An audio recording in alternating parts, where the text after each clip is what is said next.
Hey guys, OGalbina here, bringing you guys another episode of Draft League Study and kind of our 16-part mini-series. Would you call that a mini-series or a full series? Of where we go through each of the typings of, in Pokemon, and we kind of talk about them in their role in the Draft League format, their strengths, their weaknesses, whether or not they're necessary for you to have a successful team and a successful run in your, in your Draft League endeavors and things like that. And yeah, today we're going to be talking about Ghost. This is picked out from the comments from the last video. Big shouts to everybody who dropped a comment on which, one they wanted to see next and what their favorite normal type was and all that good stuff. It was tied between Ghost and Dark, and I flipped a coin and it was Ghost this time. So if the people who wanted to see Dark last time want to see it again, just go ahead and comment it again. Comment which typing you want to see next week, whether that be Dark or Fire or Water. There's so many big heavy hitter typings that we have not covered yet, so there's plenty of options for sure. So thank you guys so much for doing that. Like the video if you enjoy, sub if you're new, I'd really appreciate it. We're on our way to 600. Hoping we get to 600 before DPP remakes drop, BDSP. That would be absolutely amazing. Thank you guys for the support nonetheless though, and yeah, let's jump into it. We're going to be talking about ghost typings, and it's kind of poetic that we were talking about ghost typings today, because we talked about normal typings last week, which is honestly probably the exact opposite of a ghost type when you really think about it. They're both immune to each other's stabs. And in the Draft League format, at least, when you're drafting normal types, the main reason why I said a normal type was required was to check offensive ghosts. Now, does that mean that ghost types are inherently required? No, because I don't think there's enough of them that are that good, but the good ones are really good, and we'll kind of talk about it. Let's go ahead and jump into it, though. As we always start off with these videos, we always start off with their main average stat spread for fully evolved versions of them. So I guess this doesn't count Dusclops, unfortunately, but it kind of helps it out so it doesn't count Ghastly either. But regardless, the fully evolved average stat spread is going to be 73.46 HP, 92.44 attack, 88.49 defense, 94.66 special attack, 90.80 SPDEF, and 73.80 speed. This honestly makes sense. Minus the speed, I was a bit surprised because there are some fast ghost types. There's also some relatively slow ones, but regardless of that, I figured that this would actually be one of the more fast typings, when it turns out it's really not at the end of the day, though I haven't really looked ahead at all of the typings and how this stacks up to 73.8 average base speed. But what didn't surprise me at all was the special attack being based 95 almost, if you average them across the board, and the attack being based 92, 93-ish, if we're super generous rounders that don't round correctly. But regardless, that's it's very strong, and that kind of ties into what Ghost Type's really good at, and that's hitting things really hard, especially this generation. And the big thing with Ghost Types, why they are so good this generation, is because there is no Pursuit in the game. Now, if you don't know what Pursuit was, you just started playing Pokemon in Gen 8, you started playing competitive Gen 8, and you don't remember exactly what Pursuit does. Pursuit was basically a move, I believe it was 60 base power on average, usually, right? I don't remember the exact base power of Pursuit. Oh my gosh. I know that basically what Pursuit did is it was pretty low base power before, but if your opponent switched out, then the move would do double damage to that Pokemon and, hit it before it switched out, which was really big in hitting Pokemon like Ghost types and Psychic types to an extent, depending on how frail they were and things like that, but especially Ghost types, Pursuit trapping them and basically eliminating them from the game. And a lot of these Pokemon are very offensive, very frail. You see things like Cephalon on your screen, you saw something like a Gengar on the thumbnail. Those Pokemon don't take hits very well. They simply do not take hits very well. So having a move that could trap them in, they might get their kill, they might do a lot of damage once, but they are going to likely get Pursuit trapped if you do have a sufficient Dark type. Now, even if you have the sufficient Dark type, even if you have that good normal, I can come in, I can click Shadow Ball and not worry about it. I don't have to play aggressively with my Ghost types anymore like I did in the generation prior. With something like Cephalon and generations prior, I would have to double around, try and catch the Dark type coming in with my Fighting type and put on offensive pressure like that, because I knew that if it came in when I clicked Shadow Ball, I was dying. Basically, that's it. I could be like some weird Colberberry type, but I'm also losing out on a lot of damage output, and depending on the Dark type, I'm probably not killing them in one anyways.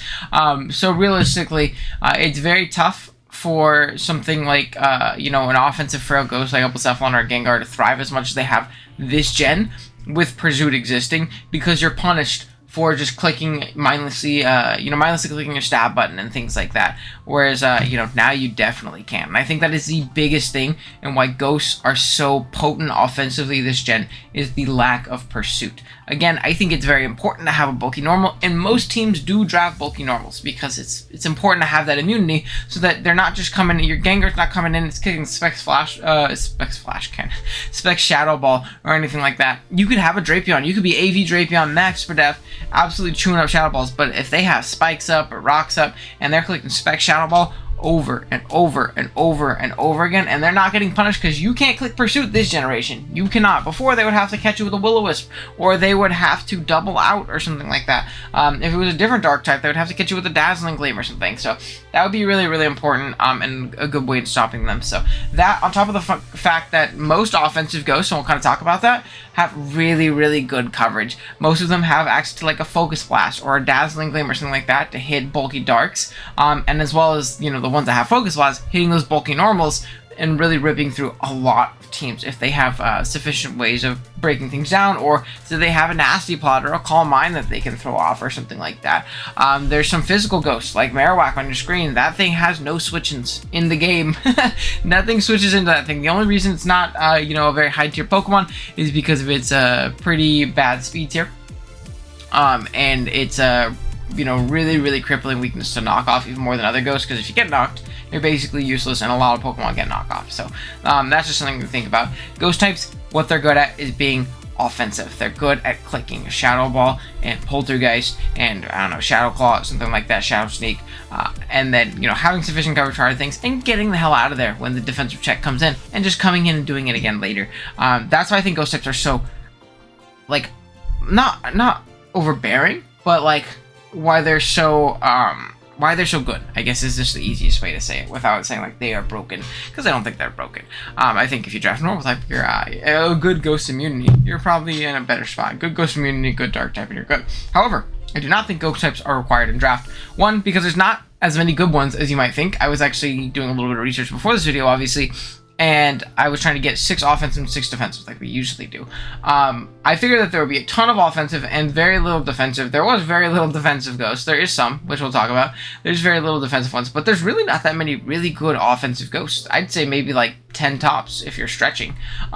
So I think that's very, very interesting. If you're playing a league with 16 people, everybody's not getting a good offensive ghost. It's just not going to happen. So I wouldn't ever say it's required to have one. And the second reason, the more concrete reason of why having a good ghost isn't required in draft, is because it doesn't offer something defensively to your team that stops you from losing to X thing. It is a good offensive typing. It is a good, they're typically good offensive Pokemon, and having a good defensive ghost isn't a bad thing either.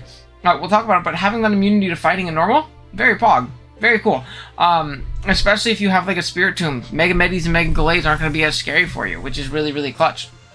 But regardless, I don't think that Ghost is a required typing. I just think that maybe you get a defensive Ghost if you don't have a good bulky Psychic to take on fighting types or something like that. But again, you're still knock weak depending on what Ghost you get. So I think that's very important to note that while Ghost is really good and you need to get things, you're guaranteed need to get something to check these good offensive Ghosts. The Ghosts themselves aren't inherently needed for you to succeed in the draft format, and I think that's important to note when it comes to, at least that's my opinion when it comes to ghost types. Let's go ahead, we'll start talking about some of these ghost types right now. First up, I had Pursuit right here because I was trying to see if it would show me the base power if I typed it in, but since it's illegal, it doesn't. First up, we have the best Pokemon in the format. Hands down, you cannot tell me otherwise, unless you're playing Ubers, unless you're playing S tiers.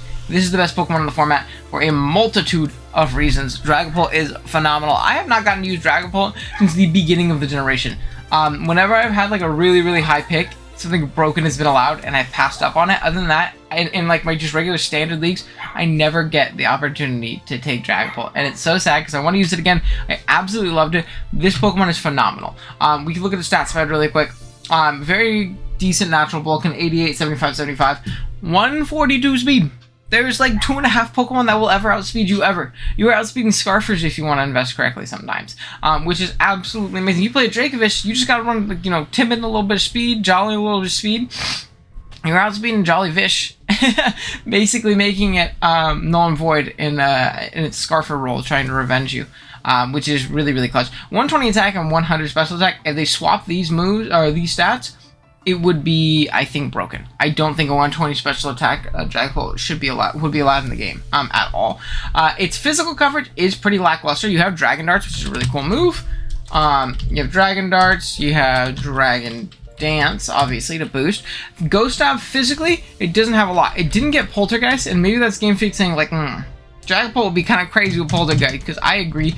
It does have Phantom Force, which does break through Protect, however, which makes it a little bit better than any other two-turn move. That would just be, you know, obviously stop by Protect. However, it is still a two-turn move, and that means it is still potentially exploitable. You can run like power sets potentially and things like that, but it's something to keep in mind. And then for fairy types on the physical side, you have access like Steel Wing, things like that. I believe you also have access to Sucker Punch, but this isn't why Dragapult is good. It's good because of its speed tier.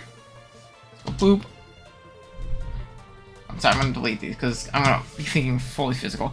It's because it has its speed tier, has access to U-turn for momentum. It can pivot for itself, making dark types especially shoddy as checks. Because even if you're a timid Dragapult and you're a special Dragapult, U-turn's still going to chunk over the course of the game. It's going to do 20-30% every single time it clicks it. So if you're taking a Shadow Ball and you do a U-turn, or just a U-turn into a Pokemon that just bullies that Pokemon, phenomenal tool for it, obviously. Absolutely phenomenal tool. You have access to, obviously, Shadow Ball, which is going to be a very reliable source of stab. You have access to Hex and Will-O-Wisp.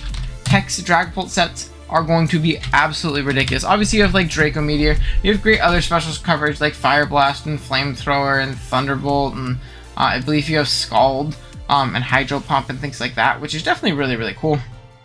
But realistically, the options for this thing are almost unlimited if you do build and play correctly. This thing can just Willow Hex everything down. With proper team support, this Pokemon is so genuinely obnoxious to switch into, whether it's this kind of set with like Boots or Leftovers, or it's a Choice Spec set with a Fire Coverage move and Shadow Ball instead of, you know, Willow Hex or something like that. Or you could go Hex Specs and just status spam with the rest of your team. This Pokemon is absolutely amazing, and I think it kind of exemplifies why Ghost types are as good as they are. We're going to kind of go through the other ones really, really fast. Next is going to be Cephalon. We talked about it. This Pokemon is ridiculously strong, man. In Gen 7, it was seen as pretty darn mediocre, just because of its immense weakness to being Pursuit trapped. Anything with the move Pursuit was trapping Cephalon with his base 53 HP in defense. However, this gen, I can just click Shadow Ball. Now, I am weak to rocks, and if I'm running Boots, that means I'm running Scarf or Specs or Life Orb or something like that, which is really unfortunate. But realistically, with proper removal, and Cephalon isn't a Pokemon that's going to come in 87 times in the game. It's likely going to come in, hopefully pick up some KOs, maybe set up an endgame sweep if it's Scarf. Also has access to Calm Mind and Mind Blown and a bunch of cool stuff like that. You can go mixed with, like, I believe you don't get Flare Blitz, which is unfortunate. You get Knockoff and Rock Blast and cool options like that, which is definitely really cool. You can trick things. You can go with some weird stored power set, maybe, I don't know. You can taunt things, you can burn things. Definitely an absolutely amazing Pokemon, just very frail. And it's, again, probably the biggest benefactor from no Pursuit being in this game. Gengar. Gengar's a Pokemon that you've probably seen on this channel a lot. I love Gengar. I think it's absolutely amazing. And there's another Pokemon with 60 defense, 60 HP, did not like the move Pursuit. However, Gengar was a little bit different in the sense that it has phenomenal Gen 1 coverage and Focus Blast and Dazzling Gleam, and obviously your stabs and Shadow Ball and Sludge Wave. It has Energy Ball, it has Thunderbolt, it has Will-O-Wisp and Hex, and it got Nasty Plot this gen, which isn't as good as a lot of people thought it was going to be, but it's still very solid nonetheless. You can run with weird Perish Song sets and things like that. I believe it gets Mean Look as well, right? Mean Look? Yeah. So, kind of like a scuffed Mega Gengar type beat, but amazing Pokemon. I really love Gengar. There are so many teams that are just absolute Gengar food with that 110 base speed tier as well, and that 130 special attack, being a little bit faster than Cephalon, but obviously being weaker, being stronger than Dragapult, but obviously being slower. It's kind of a nice middle ground right in the middle. I love Gengar. I think it's amazing. There was a point in time where I thought Gengar was a wee bit overrated, but I've used it a couple times since then, and I've decided, yeah, this Pokemon's nuts. Aegislash. Aegislash is a bit of a, maybe I should have put him at the end over here. I guess Aegis Gas is a pretty interesting case study in the sense that you see his stats pretty defensive, but obviously Aegislash can stance change when it clicks an attacking move. These stats all basically swap. Besides its HP and speed, this do the same. These two swap, these two swap, which means this thing with Shadow Ball and Flash Cannon as its stab options, and then like Close Combat and Sacred Sword, it gets Sword Stance. It gets Shadow Sneak as well. You can go Iron Head and Shadow Claw and stuff like that as well. Rock Slide for some cool coverage. This Pokemon, while being very defensive and can be very defensive in a lot of matchups, also doesn't have switch-ins. it just doesn't have switch-ins. It's really hard to switch into an Aegis Slash. King Shield obviously being a really, really solid, enhanced version of Protect. Running some Toxic sets are really, really solid. Or just Toxic King Shield stabs really do just kind of bully a lot of teams, because your defensive utility on top of the really, really big struggle to switch into you is really solid. And Aegis Slash getting nerfed a little bit this gen is definitely unfortunate. And King Shield, it used to be -2 attack, now it's -1, and then its big stat, that 140 stat, used to be 150, so it got nerfed by 10 this gen, making it usable in the format. Before it was banned pretty much everywhere, as it should have been. But now that's made it a lot usable. That 10 base difference actually does change a lot of calcs and make it a little bit weaker against some things and make it a little bit less bulky, especially against some things. But regardless, Aegis Slash is an amazing Pokemon, and I definitely recommend you try it if you haven't done so already. Hard mon to use. It's definitely a difficult mon to use, but its upside is immense. Speaking of mons that have big upside, but mons that I absolutely hate, unlike Aegis Slash, we're gonna have Spectre. I figured I had to mention it because I know a lot of people really like Spectre. I think this mon sucks, and I will say it right now. You look at its stats and you're like, why do you think this mon sucks? It's like a more ideal strat spread than Big Pull. Well, I think it sucks because its coverage is Shadow Ball, Send Tweet. That's it. You can run Swift, you can run Dark Pulse. Realistically, your best bet with Spectre is going to be running like Willow Hex sets and just really wearing down your checks, which is fine for Dark types. I will admit, it does bully and kind of push past a lot of Dark types with its raw power and Willow Spinning and Hexing, or being Specs, or being Life Orb, or something like that. However, bulky normals, it does not beat. At all. I think a properly played bulky normal will always beat this thing. I think if you build sufficiently, this thing should not beat you ever. So that's just my personal opinion. I know it does have a lot of upside. It's a high skill ceiling Pokemon. Well, see, that's how I think it's weird, because I think against good players, it takes a really good player to do well with Spectre. I think against newer players who are maybe just getting into the format, they're a little bit less experienced. It also has a really, really high upside, because that guy might not bring his normal. That guy might sack at turn 3 to another special threat. That guy might have one in general. So I think that's something to keep in mind. I'm not a big Spectre fan, but I know it does have an upside, and I will acknowledge that. I would never draft this piece of shit again, though. Ever. Chandelure, a little bit more of a low tier option for offensive ghosts. I could have talked about Marowak, we kind of touched on him a little bit earlier. This thing's dual stabs are pretty crazy, and you see its special attack is out the wazoo. Immensely strong, about as strong as the Cephalon, but obviously its downside is that it's pretty darn slow. It has passable natural bulk on 69 to 90. Not the worst thing in the world, but the fact that this thing has 145 base special attack, and its stab options are Shadow Ball and Fire Move, really, really solid. There's not a lot of dark types that appreciate taking like a Specs Fire Blast from Chandelure. Not a lot of normal types either. Shandy is a really hard Pokemon to switch into. You also have cool options like Calm Mind. You can go with like weird Clear Smog sets. You have Energy Ball for bulky waters, which is really, really clutch.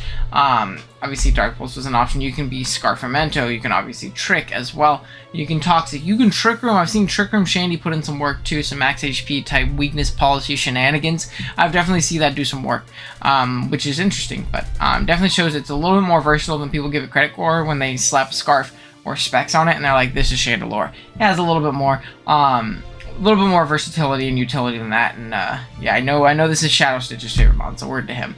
Alright, next up we'll talk about some more defensive type ghosts. First we'll talk about Mega Sableye. Obviously not in the Wi-Fi scene right now, but it is in Showdown. I'm not a big fan of Mega Sableye. I think it really only fits super well on Stall. And I'm not a big fan of Stall in Draft. I don't think it's very good. Not that it's like, I hate Stall players. But Mega Sableye is kind of like the purest definition of a bulky ghost type. Dark and Ghost is a phenomenal typing. We'll talk about it soon here in Spirit Gym. We'll probably talk about that in a second, to be completely honest. Being a really, really solid typing, in all honesty. Not having that weakness to Ghost, having a Dark type that is immune to fighting is also really, really clutch. If you play a Mega Medicham, I guess we'll kind of talk about both of them. If you play a Mega Medicham or Mega Gallade, these are one of the few things that are ever going to switch in consistently and easily.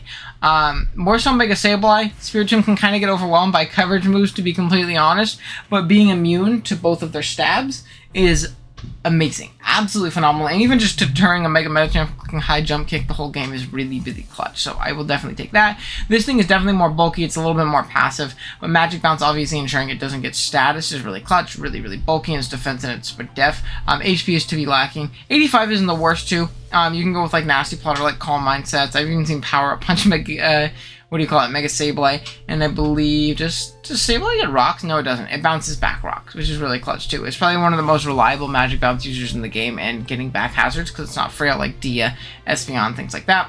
Spiritomb, just a little bit more offensive of a version. Doesn't have reliable recovery, but it's a lot stronger.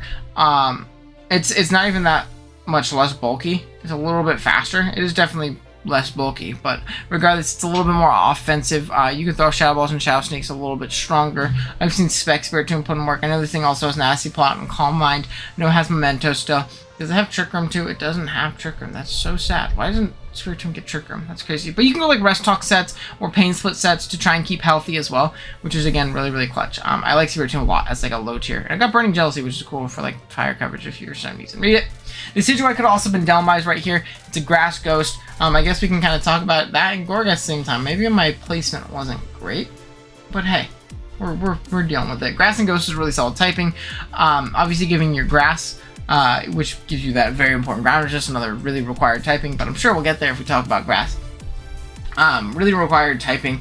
Very versatile as well. I really like Decidueye. Deki Dewey is the GOAT. Go physical or special. It has access to Nasty Plot and Swords Dance, which are both great. Shadow Sneak and Sucker Punch for priority on the physical side. You can go like Giga Drain and Shadow Ball. It's actually really solid neutral coverage against a lot of teams in this metagame. On that side, it has Roost for recovery. It has Defog. It has Knockoff. It has U-Turn. It has a bunch of different really, really cool options. There's a lot of flying coverage because it used to be a flying type. Now you don't typically use like any of it, but it's still definitely good to note nonetheless. And you also have something like Tailwind for like some niche options and stuff like that. Spirit Shackle, really cool move, really underrated move in the sense that while maybe you're not trapping the thing you want to because they just switch into their Ghost Resist, it prevents them from doubling. And I think that's actually really, really clutch in a lot of situations. And you can play very safely with a Decidueye if you Spirit Shackle something that comes in. You can switch into your Dark Resist very easily because they're not going to double out and punish you like hefty with like, you know, an offensive fighting that Decidueye doesn't take on coming in on a double or something like that. But yeah, I think that's definitely really clutch. I like Decidueye a lot. It's mono draft a ton. Most recently we used it in BBL. Really great mon. Gorgai's another more low tier option. A little bit more versatile. A little, not more versatile. Pretty versatile though too. And obviously all of the Gorgai sizes, kind of giving them different stat spreads. Obviously you have regular, you have small, large, and super. They kind of descend in speed. They all have the same defense stat, but their HP stat goes up by 10 as their speed eventually decreases a little bit. Other than that, I believe, yeah, super is also a little bit stronger. Small is a little bit weaker. Obviously they go up in attack as well. Their special attack and SpDef stay the same. Which is definitely interesting to note. So you can go more offensive Gorgeist with Poltergeist and Power Whips and things like that. Flame Charge, which is really interesting. It's Flamethrower, which is also interesting. Doesn't have great special attack, but you know, you play Ferrothorn, it's not the worst thing in the world. At the very least, I kind of wish this thing was a special attack because it's like Nasty Plot and cool stuff. It gets Trick Room, Will-O-Wisp. It can Synth Up and obviously keep itself healthy. Very solid ground resist and really solid offensively too if you have the right matchup. Jellicent, one of my favorite bulky waters. Last time we dropped Jellicent, I think was on our NCP Season 4 Championship run. Absolutely love this Pokemon. I think it's phenomenal in being a great bulky water, great water immunity, and a great bulky ghost in the sense of it checking a lot of physically offensive fightings and things like that with Culver Berry and Strength Sap or Recover. So 2 forms of reliable recovery, which is really clutch. I will say I tend to use regular Recover Jellicent more because I like it's a little bit more of reliable recovery, if that makes sense. But I love Jelly. I think it's amazing. You can even go with like offensive Trick Room variants, or even like I've seen Scarf Jellicent put in work with Water Spout against like slower teams with worse speed tiers and things like that. So definitely an amazing Pokemon for sure. Next up, Palossand, and lastly Palossand. Really cool because it's also a ground type, another required typing, and you're going to see that with a lot of, all of these bulky ghosts that I mentioned here. I didn't mention something like Dusclops because I think it sucks. But with all of these bulky ghosts here, they all have secondary typings that are already required to your team. So that kind of like harps even more that having a ghost isn't required. It's more so a plus side. It's a bonus. Like, oh, dope, I got a good ghost type in this team. Palossand's a lot like that. It's a ground type with reliable recovery and rocks, which is very few and far in between. I love Palossand. I think it's really solid. It's not very passive, too. It hits pretty hard. It stabs, and Shadow Ball plus Earth Power are very annoying to switch into. It got access to Scorching Sands, too, which is weaker than Earth Power, but obviously it has the chance to burn, which is really clutch. And then Giga Drain and Energy Ball is really cool coverage for, like, waters. or like opposing grounds, you can really just toxic a lot of things and shore up and just be a general nuisance against your opponent. I really do like Palisand a lot. I think it's really bulky, it's really annoying, and has great defensive and even a little bit of offensive utility as well, which is definitely very, very clutch. So, yeah.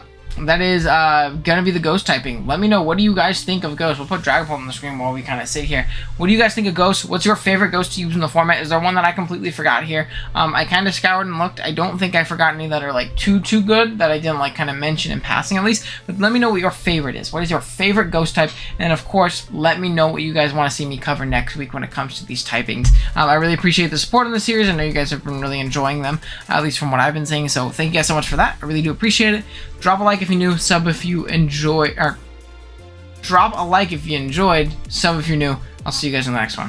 Later.